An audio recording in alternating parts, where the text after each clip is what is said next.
خواہشات کا پورا ہونا قبولیت کی علامت نہیں۔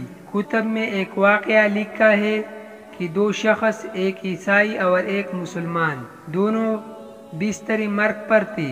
بیماری کی اس حالت میں عیسائی کے دل میں یہ خواہش پیدا ہوئی کہ مجھے مچھلی کا گوشت مل جائے۔ اللہ تعالیٰ نے فرشتے سے فرمایا کہ جاؤ اس عیسائی کے گھر کے تالاب میں ایک مچھلی ڈال آؤ تاکہ اس کی خواہش پوری ہو جائے۔ مسلمان کے دل میں یہ آرزو ابھری کہ زندگی کے اس آخری حصے میں مجھے زیتون کا تیل میسر ہو جائے۔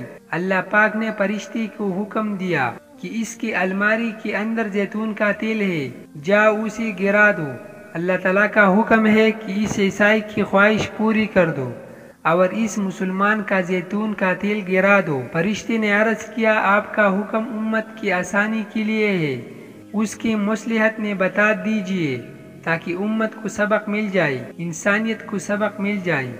اللہ رب العزت نے فرمایا اوہ جو عیسائی ہے، دنیا کے لحاظ سے اس کی ایک نیکی باقی ہے، میں چاہتا ہوں کہ اس کی اس نیکی کا بدلہ بھی دنیا کے اندر ہی دے دو، اور جب وہ میرے پاس آئی تو اس کے لیے سوائے جہنم کی اور کچھ نہ ہو، اور جہاں تک تعلق اس مسلمان کا ہے تو اس کی ایک کوتاہی اس کے دامن پر رہ گئی ہے، میں چاہتا ہوں کہ اس کی وہ خواہش ٹوٹی اور وہ اس پر صبر کرے، اور جب وہ میرے پاس آئی تو اس کے لیے سوائے جنت کی اور کچھ نہ ہو۔